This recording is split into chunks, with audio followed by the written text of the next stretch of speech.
Há alguns anos, em um período marcado pelo medo de que o fim do mundo acontecesse, uma revelação intrigante emergiu.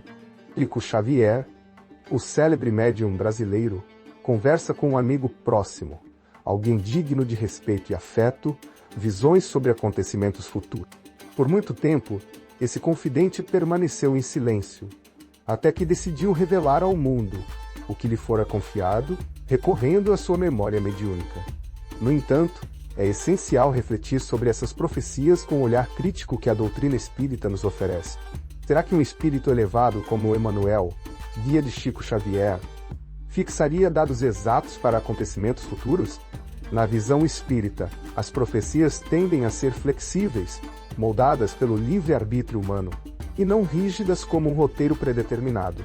É comum observarmos, dia após dia, exercícios de alinhamento específicos antigos a eventos históricos, muitas vezes de forma um tanto artificial.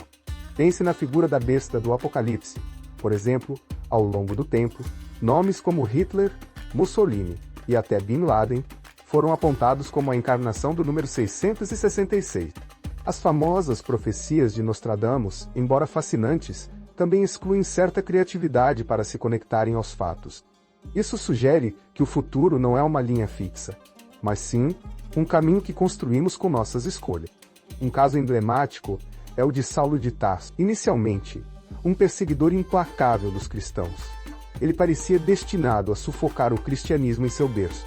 Porém, tudo mudou quando, no caminho de Damasco, Jesus lhe apareceu.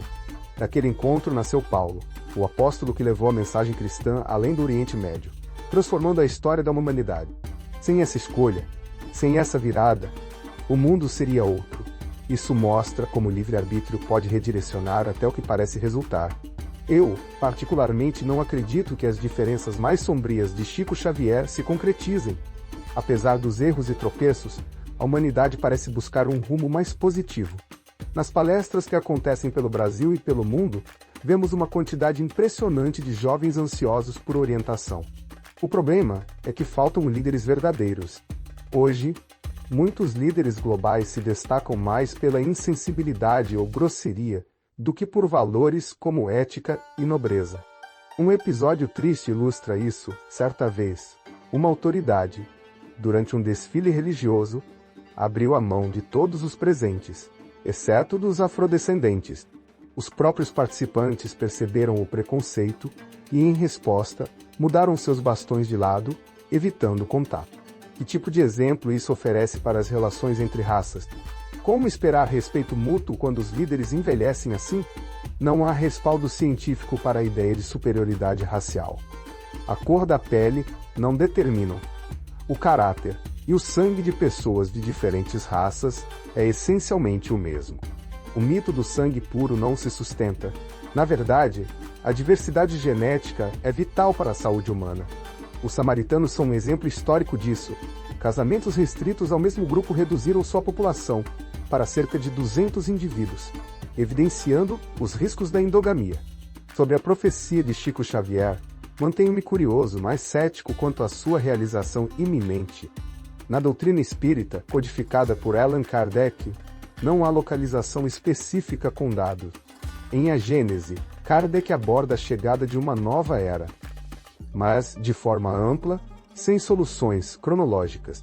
Ele descreve um mundo em transição, onde o velho resiste, mas o novo prevalece, levando-nos a um futuro de regeneração. Allan Kardec foi um escritor excepcional, com domínio impressionante da língua francesa e uma habilidade única para sintetizar ideias complexas.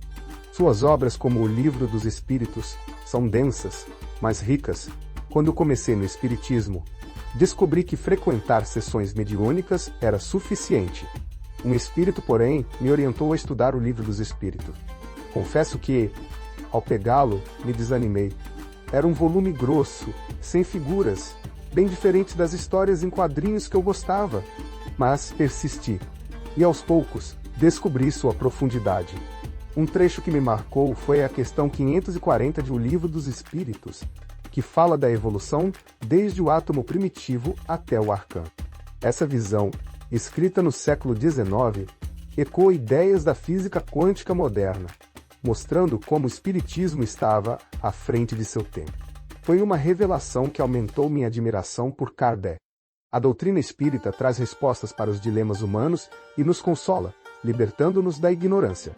Ela chegou no momento certo, complementando os ensinamentos de Jesus, que em sua época eram limitados por um dialeto simples e pela ausência de escrita acessível. Palavras como odiar, por exemplo, podem significar amar menos, dependendo do tom, um desafio linguístico que o Espiritismo ajuda a esclarecer.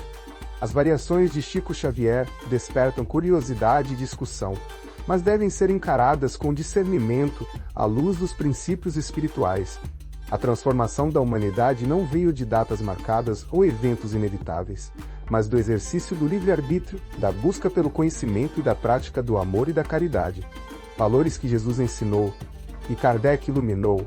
O futuro, afinal, é o que construímos hoje. Chegamos ao final de mais um vídeo. Obrigado por chegar até aqui. Inscreva-se no canal, ative o sininho para receber as notificações e compartilhe este espaço de aprendizado com seus amigos e familiares. Deixe seu like, vamos contribuir para uma expansão mental em busca de conexão e evolução espiritual.